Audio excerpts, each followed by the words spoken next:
train and go downtown to Raleigh every day. That sounds like a great plan. Yeah, yeah. I like the beard too. It's a little extra long these days. I see. It's yeah, I keep playing with it. One of these days, I'm just gonna cut my hair, shave the beard. You can't see it. It's kind of wet and back, but I've got more hair right now than I've had since I was in high school. So. Nice. Wish I could say the same. Hey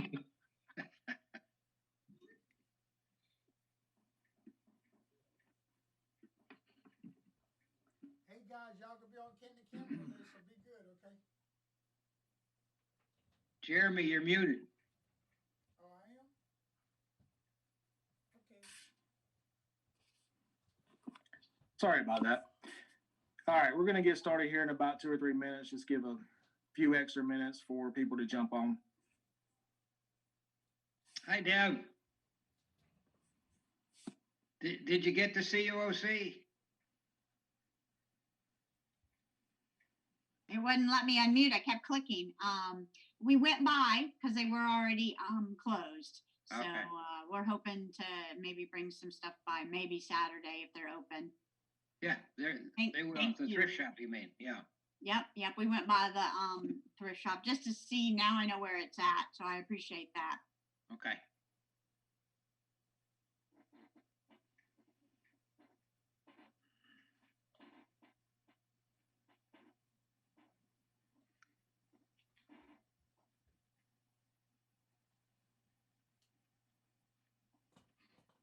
While we're sitting here, I had our district executive committee this morning. Again, Jonesboro is like up at the top, membership Chad. So kudos. You guys are really rocking. It's so awesome. I just love it when I'm sitting there and they give y'all lots of accolades. I was surprised to see in David's note, the net loss is 29. Wow. Yeah, one of our biggest hits this year is going to be Winston-Salem. They've always had on their books around 200, 225, but that's not really how many they have. They normally only have about 70 that attend, and this has been going on for quite a few years. And so she's just having to take the hit this year since numbers are down anyway. They've got members that they have not followed up accounts receivable years. Like the club's been paying the dues, and so it's looked like they were active, but they had tens of thousands of dollars in accounts receivable, and so we're gonna have a big hit this year. Yeah. Because but better this year since it's already negative. Terry Dillon is the president, and she's just taken it on and said, hey, we got to do it. We might as well. She thinks their true number is really 100 to 125. So we're going to get hit really hard with that one. Well, I guess so.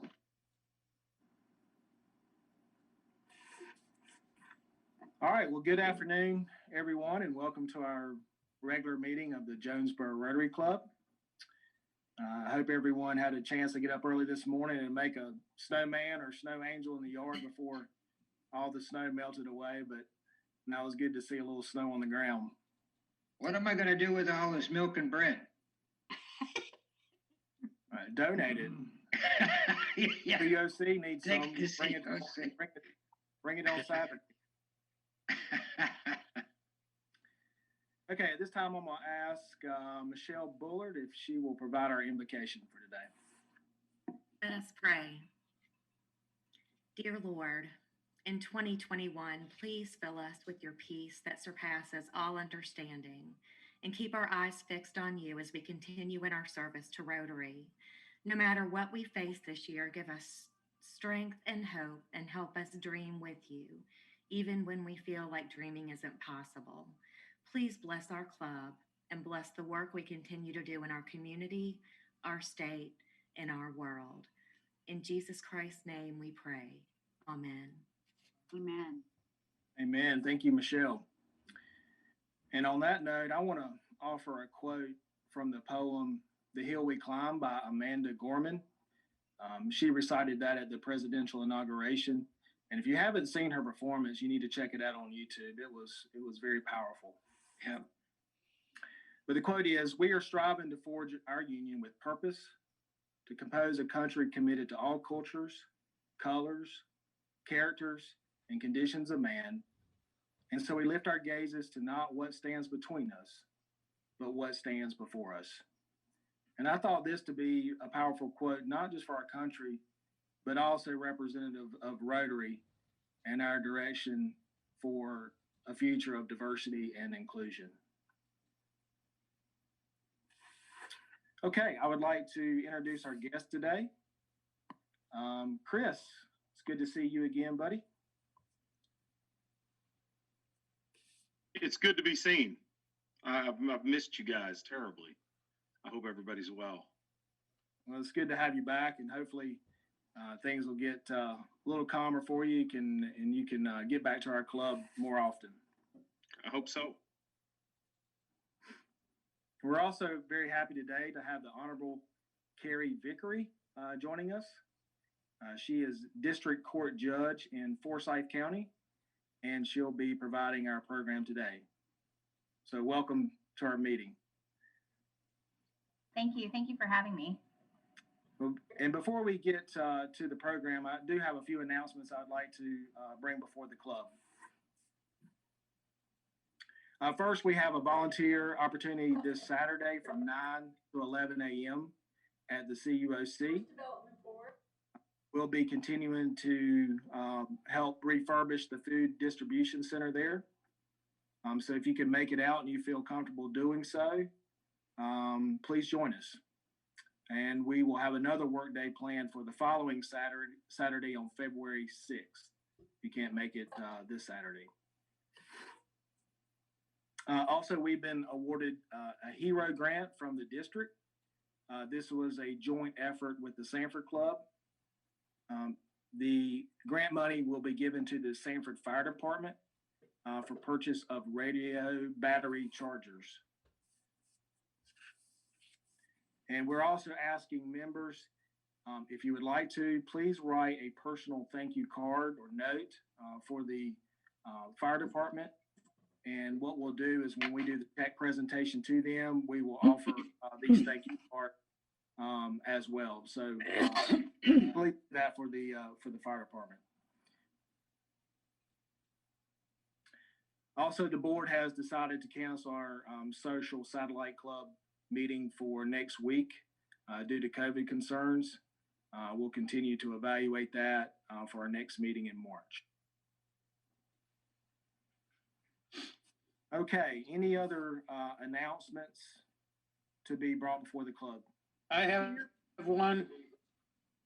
Yes, Yeah, Neil. I have one, Jeremy. Yeah, we received a very nice letter from Chris Kelly, the Salvation Army. I'll just read part of it. It says, "And that gives me great joy to express my appreciation to you for your support our 2020 Red Kettle campaign. Thanks to you, we were able to raise much needed funds for our programs and services to the community, resulting in a 12% increase in giving at the kettles.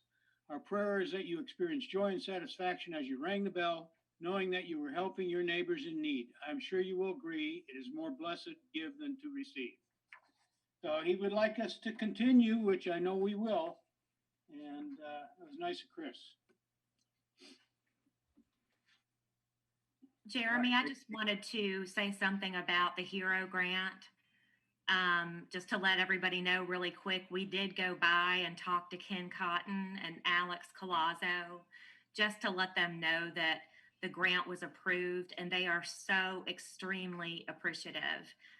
Meg and I got to see firsthand what the piece of equipment looks like, and he went into how much it's needed to make sure that all of their equipment is working when they have to go out on a call. So I felt really honored to be a part of this, and please know how much they appreciate us.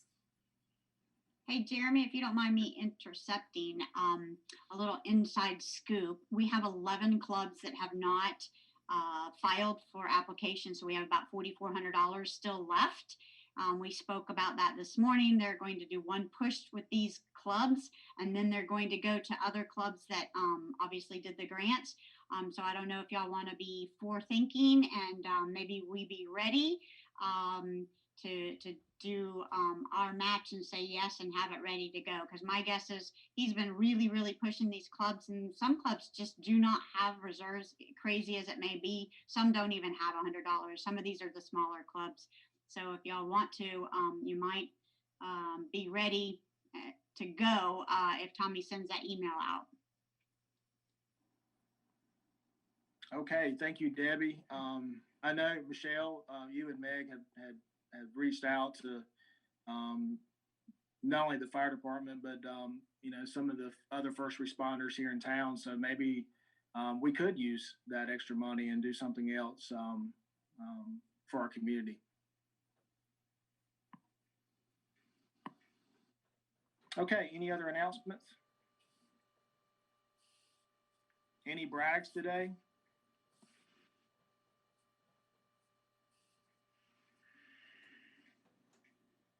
Nobody feels like bragging?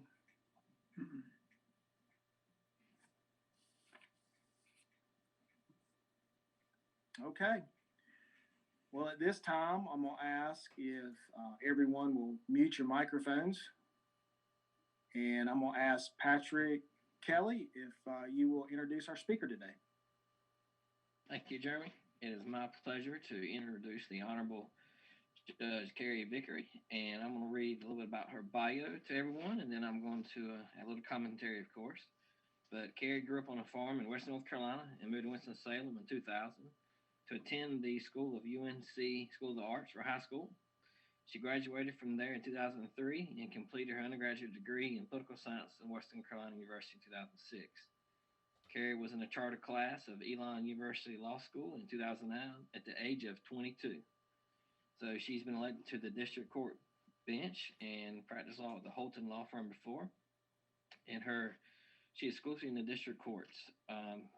She is very active in the Winston-Salem community with the Humane Society and also with the Triad Golden Retriever Rescue. She's also past member of the board of directors for the Liberty Street Community Development Corporation and the Children's Museum of Winston-Salem. She's also a member of the UNC School of Arts Board of Trustees, and she has a wonderful husband named Philip, and they're active members in their Presbyterian Church in Winston-Salem as well. In 2018, she was awarded the 40 Leaders Under 40 from the Triad Business Journal, and in 2015, received the Outstanding Women's Leader for the city of Winston-Salem as well. On a personal note, I guess many of you heard that she went to West Carolina University, and that's where we met. Her sorority house was next to my fraternity house, and we all sat in the same classes in political science as well. And when I was first elected to the school board is when she was first elected as a district court judge as well. And as you can tell from her bio, she started at a very young age, and I believe graduated from WCU at age 18 or 19, and let her go into more of that and tell us what it's like to be a district court judge and provide us a wonderful program. So I'll turn it over to you. Thank you. All right. Well, thank you so much for that introduction, and thank you for having me. One of my friends that I was elected to the district court bench with is elected and covers Lee County as part of his rotation. And so I asked him why you all didn't invite him, because he's perfectly nice as well. And he thought that maybe you wanted a big city judge, which I thought was pretty funny. I am from a really small town. I'm from Rutherford County, which is in the western part of the state. It's in between Asheville and Charlotte. And there is absolutely nothing there. I grew up on a turkey farm, and I herded turkeys when I was in elementary school, which was a perfectly acceptable reason to miss school where I was from. And I like to tell people that you really learn how to work hard when you work on a farm.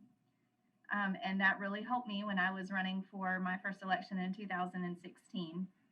And so I was elected. I practiced law here in Winston-Salem for a little over 7 years before I was elected to the bench. And I took office for my first term on January 1st of 2017, and then was just reelected in the 2020 election and started my new term on January 1st of 2021.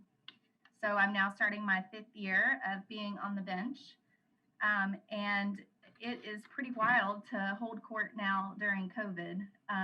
Being here on Zoom is exactly how I have most of my court hearings these days. We have gone through various plans since COVID started, but the majority of them involve some sort of remote hearing, just like what we're doing today, and as well as has happened with so many other activities and social events and work events as well. But it certainly has impacted the court system. The court system is notoriously slow, both in terms of processing cases, but also in terms of getting with technology. And so this has been a really painful transition for the court system all across the state, and something that we are still very much struggling with. So as a district court judge, in case you're not familiar with the court system, I like to tell people that the district court is the court that you're most likely to come into contact with if you're a normal person, as in you're not some huge business owner or you commit a murder, which is the vast majority of people. So the district court is where you hear family law cases, divorces and custody cases, child support and alimony. It's where we hear DWIs and misdemeanor crimes. It's where we hear small claims appeals. It's where we hear appeals of summary ejectments, which are getting a lot of attention right now with the eviction pauses. And so if you are coming into contact with the court system, you are very likely to come into contact with the district court bench as opposed to the superior court bench. I love my job. I feel really lucky to have it. And this has just been, with COVID, just a huge transition for so many of us. In Forsyth County, we have 11 district court judges. And so I am just one of 11. And as opposed to like Lee County, where you are, it's a multi-county district. So a judge will rotate through multiple counties. Here in Forsyth, we're a single county district. So I hold court only in Winston-Salem and don't travel to another county, which has its perks and sometimes, has its downfalls as well. So rather than drone on about things that you may not be very interested in, I would so much prefer to have a conversation and have people ask questions about things that they're interested in. And I'm happy to talk about whatever you would like to talk about with the court system or anything else for that matter. I will say that I heard the commentary before you all got started about the A, B, and C students in law school, and I think that sounds pretty accurate because I was not an A student in law school, but I wasn't a C student either. Carrie, correct me if I'm wrong, you're not the youngest ever elected district court judge in North Carolina? I don't know. They don't really keep a lot of statistics on that. Certainly was the youngest here out of Forsyth County. So when I was elected, I had just turned 30. So there may be, it's hard to say. I don't really know. Certainly one of the youngest, and still the youngest here on our bench here. I know, because this is an accomplishment. Can you talk about how old you were when you graduated college, law school, and accomplishments and that kind of thing? So I graduated from high school when I was 16. I went to the School of the Arts here in Winston. I played the oboe. It's a performing arts conservatory with a small high school program. And so I boarded at the school and graduated from high school from there when I was 16. And then went on to Western, where I met Patrick, and graduated from Western when I was 19. And then went to law school directly from there, and finished law school when I was 22, and then was admitted to the bar shortly after graduation. And so I think the next part of your question was how I was able to place out of some classes, and they kind of just added up. So I was able to finish early from both high school and then from college. And then I spent the traditional 3 years in law school. I didn't finish that early. Carrie, what motivated you to become a judge? So when I was in private practice, I practiced, I had a variety of areas that I practiced in, but I practiced pretty much exclusively in district court. And the last several years of my practice were primarily family law. I became a family law specialist in 2015, which is a certification that the state bar offers. And so piggybacking on the areas that I was telling you about that are in district court, for me, this was a way to continue working in the areas that I love. But really what I saw as being able to take a position that impacted even more people, and hopefully for a positive impact. A positive impact to me doesn't mean that someone is leaving my courtroom happy, because that unfortunately just doesn't happen that often. But I think that a positive impact with the court system involves people being heard, people feeling like the person that they're before has a decent working knowledge. It doesn't have to be perfect, because you're also educated by the attorneys that come before you, but a decent working knowledge of the court system and the laws that impact them, and that's respectful to them. And so for me, running for office and then becoming a judge was a way to continue all of those areas that I was interested in and continue expanding that impact that I thought would be positive to the members of the community that came before me. Carrie, you mentioned working with the attorneys. Could you talk a little bit about what that dynamic looks like? What does that working relationship look like when you're working with attorneys for both the prosecutor and the defendant? So it's tough.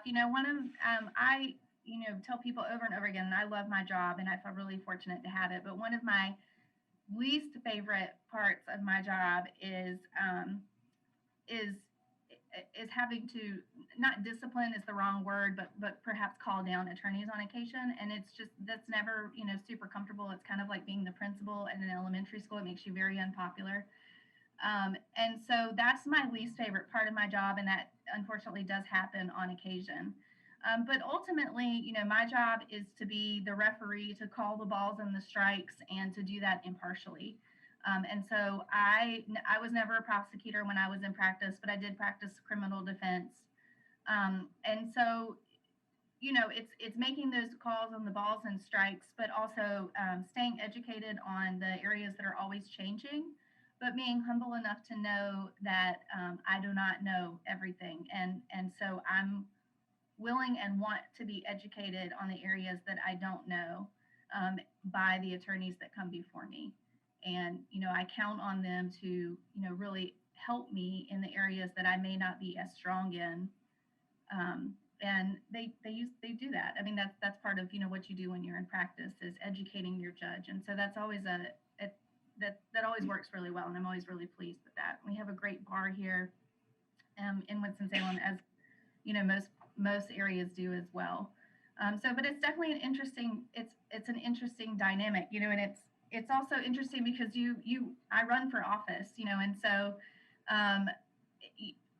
it's this, kind of dichotomy of having to make the right calls, which are not always the popular calls. And then again, juxtapose that with every 4 years having to run for office. And so, that gets into kind of a philosophical discussion about why we elect judges in North Carolina, and perhaps highlights some of the problems with that. So it's kind of an interesting relationship. Thank you.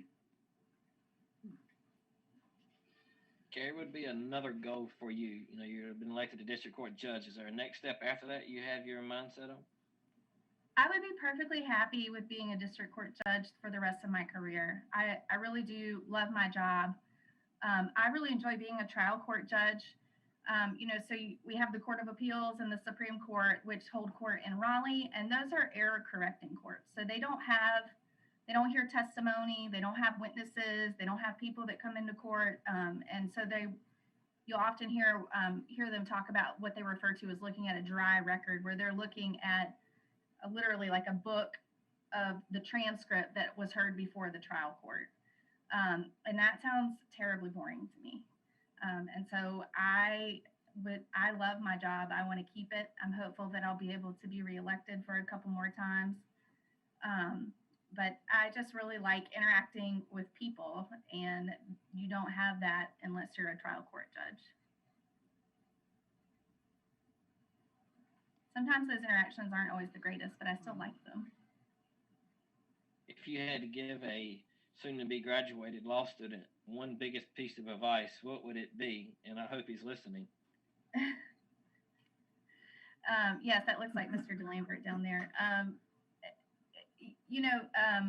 it's so tough right now, because I feel like networking and meeting people is really the best way to get a job and start off. And that was how I got my first several jobs, both in law school and then when I started practicing after graduating. And so I'm so hopeful that that things will start to change, perhaps beginning, I don't know, in the summer and in the fall, so that that can resume, because it's both a great way to get a job, but it's also even better, a great way to learn.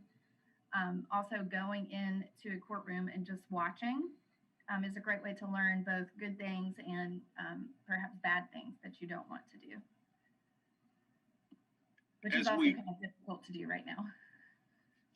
As things go back to normal, whether that's months from now or a year from now, do you suspect that court will look exactly the same as it did before COVID, or are there some changes that we've made in the court system with the requirements that are going to linger and change the way that justice is doled out? I definitely think it's going to have, I don't think that things are going to go back to the way that they were in, February of 2020. For us here, that involved courtrooms that had 300 or 400 people in them. And so in the areas that we are unable to proceed with remote hearings, we've had to do a massive overhaul of how we hear cases, so that there are, 5 people in a courtroom designed to hold 300, or 10 people in a courtroom designed to hold 300. And in some ways, that's made us more efficient. And so that we're doing and better for the public, so that rather than, someone coming in at 9 a.m. and their case not being heard until 4 p.m. and they're missing an entire day of work, perhaps now they're told that they don't have to be there until 2:30 or 3, which is a great benefit, I think, to members of the public. And that's how we have changed a lot of the ways that we handle our cases here, so that we're able to limit the number of people in the courthouse and in particular courtrooms.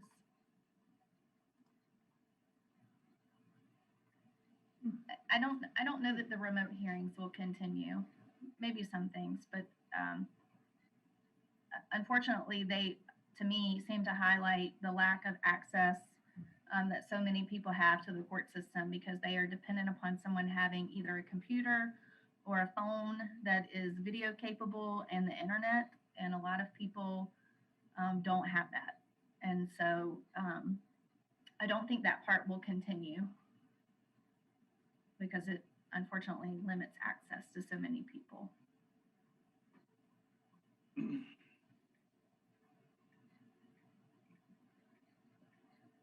Carrie, you talked about being elected. How do you, what's kind of like, how do you feel about partisanship in electing judges now? I don't like it. I was a political science major, as you heard, so I've been involved in politics since I was 16. I have worked on a campaign every single election cycle since I was 16.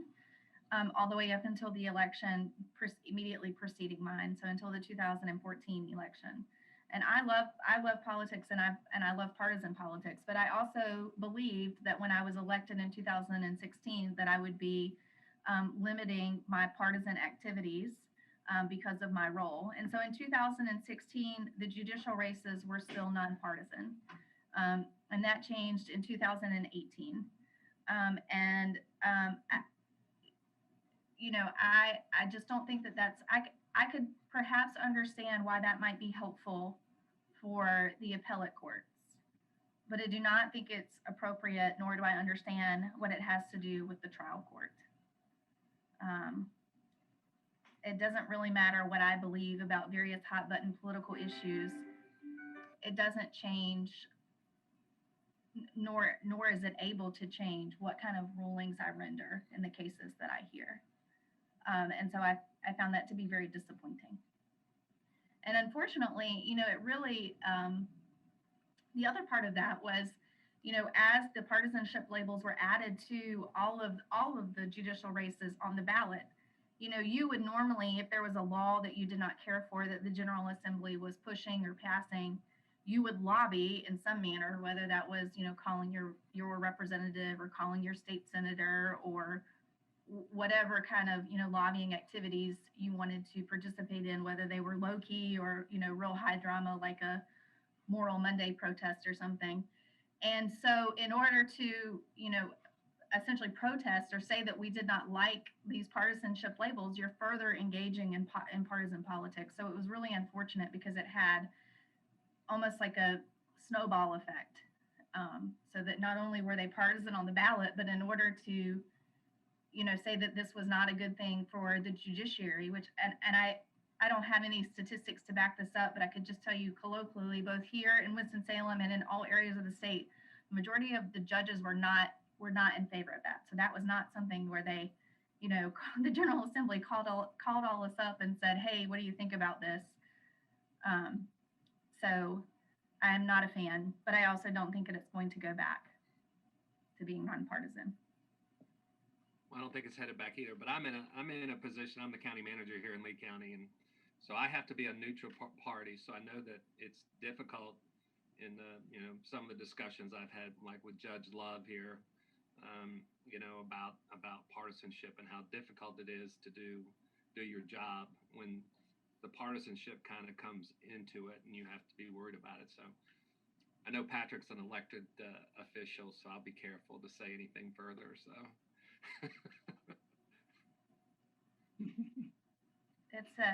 It certainly changed the dynamic. When I was elected in 2016, the judiciary was very similar from when I was licensed in 2009 through when I was elected. And in the first 2 years that I was in office, there were just huge changes to the judiciary. Few of them that I found to be positive, including the partisanship labels.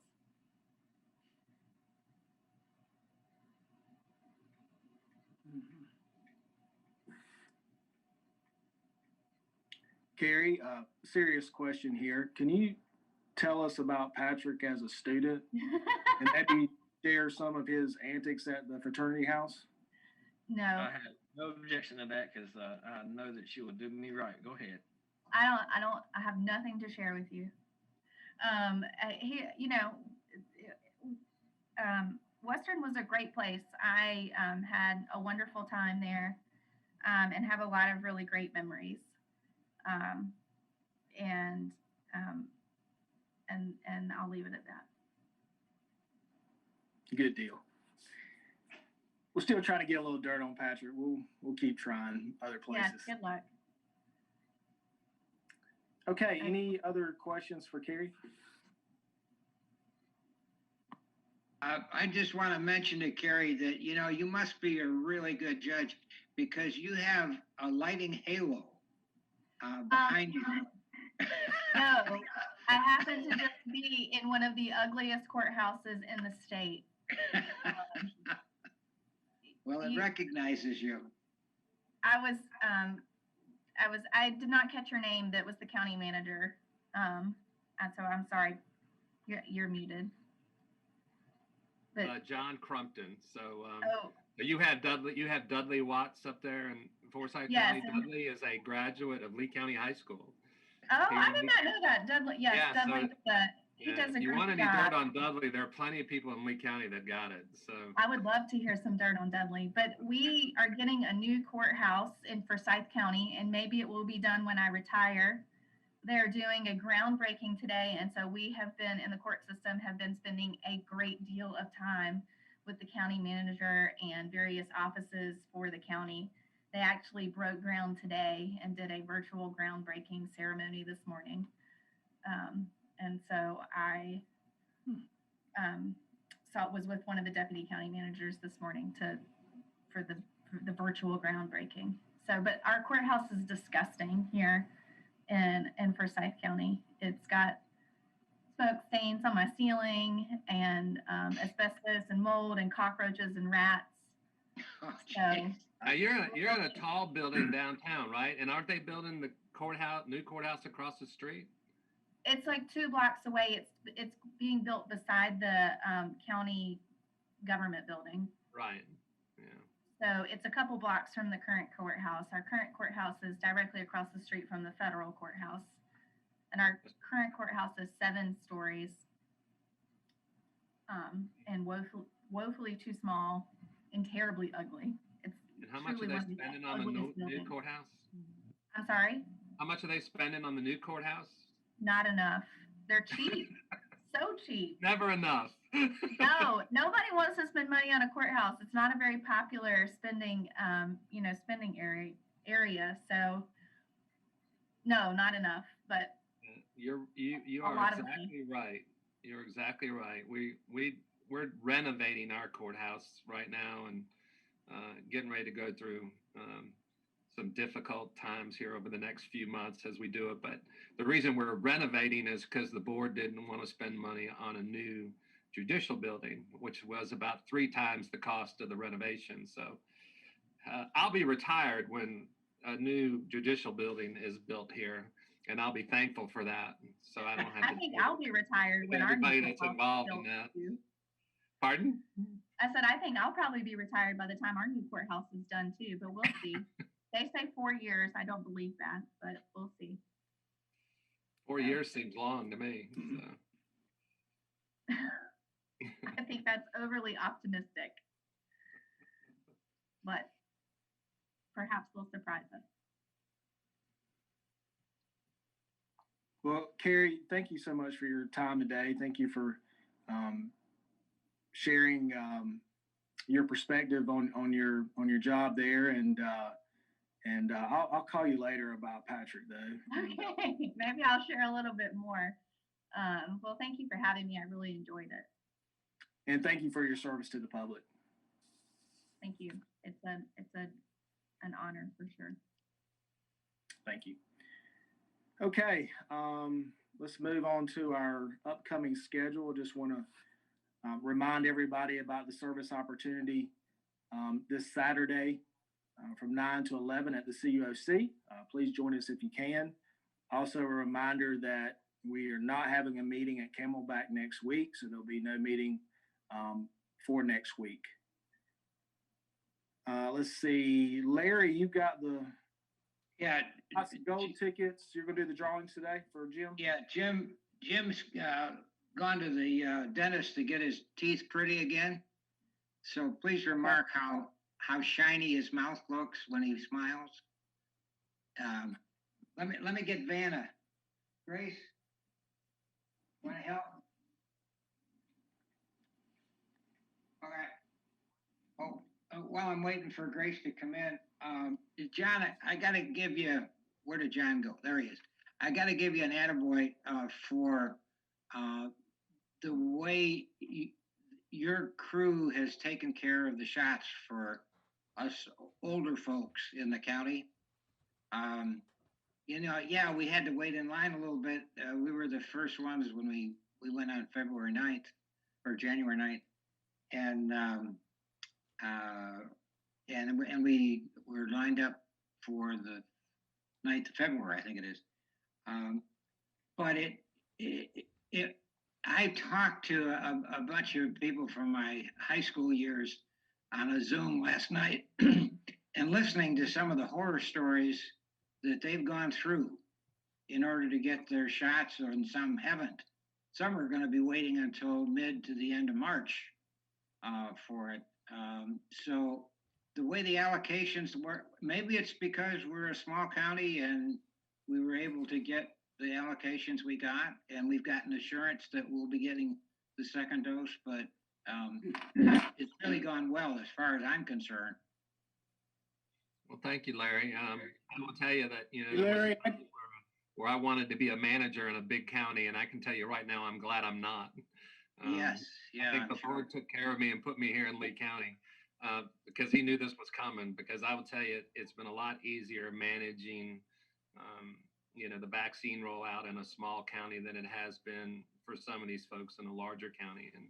And we have a great health department staff, and then we have a great volunteer staff that have stepped up. Because when we first got started doing these shots about 5 weeks ago, it was trial and error, and we had a lot of errors the first week.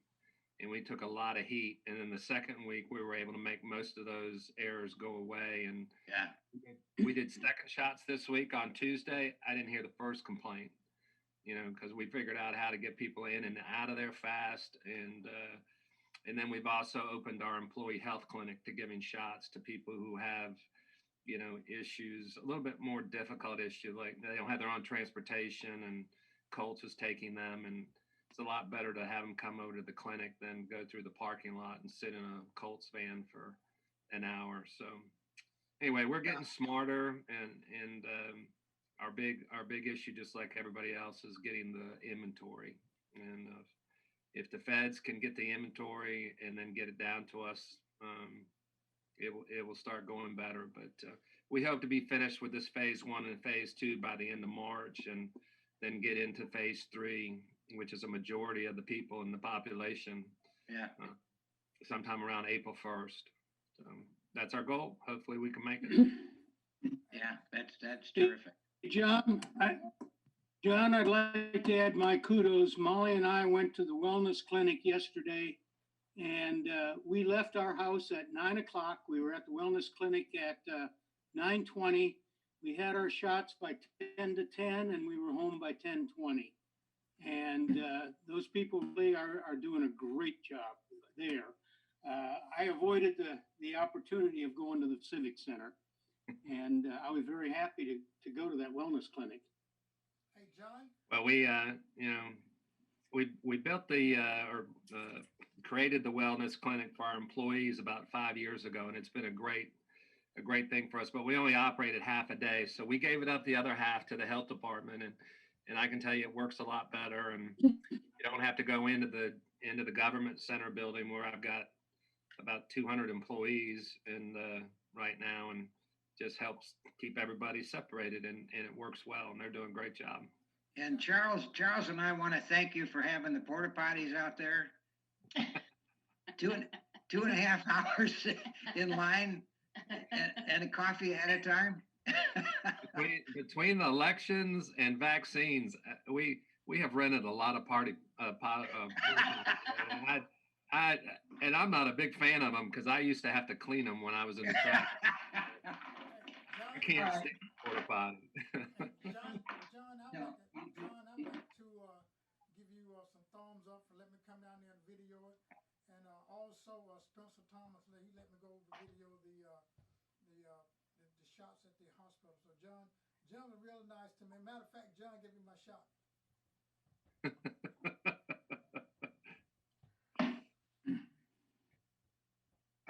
Okay, the first one is Gray Tuttle, and I sold it and I've forgotten all about it.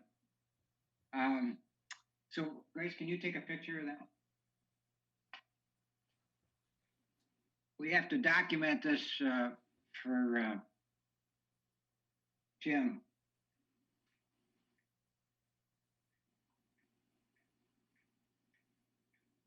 Okay, and then we'll pick out one more.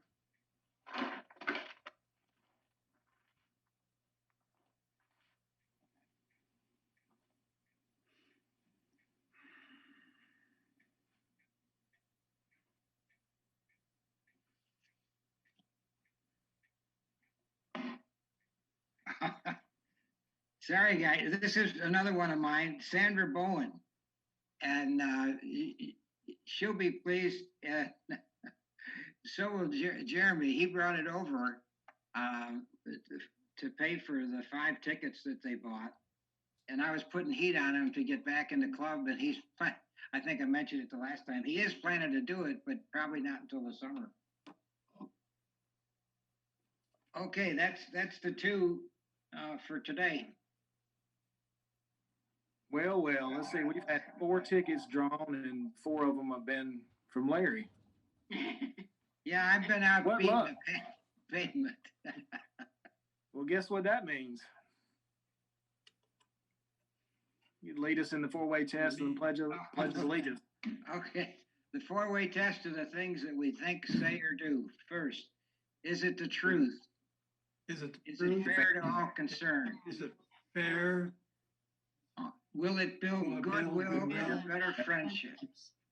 Will it be beneficial to all concerned? All